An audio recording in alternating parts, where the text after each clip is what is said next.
ఇవాళ ఈ వేదిక మీద నుంచి చెప్తున్నా 94 నుంచి 10 ఏళ్లు తెలుగుదేశం అధికారంలో ఉన్నది.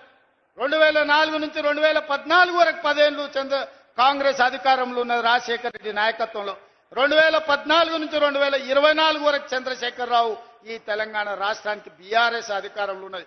2024 నుంచి 2034 వరకు రాసుకో చంద్రశేఖరరావు, నీ డైరీలో కాదు నీ గుండెల్లో రాసుకో, నీ కొడుకు గుండె మీద రాయి. 2034 వరకు ఈ సోదరుడు పాలమూరు బిడ్డ తెలంగాణకు ముఖ్యమంత్రిగా ఉంటాడు. పాలమూరు నుంచే ప్రజా ప్రభుత్వాన్ని నడుపుతాం.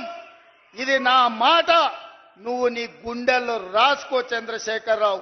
పాలమూరు నుంచే శాసనం చేస్తాం. పాలమూరు నుంచే శాసనసభను నడిపించే బాధ్యత నేను తీసుకుంటా.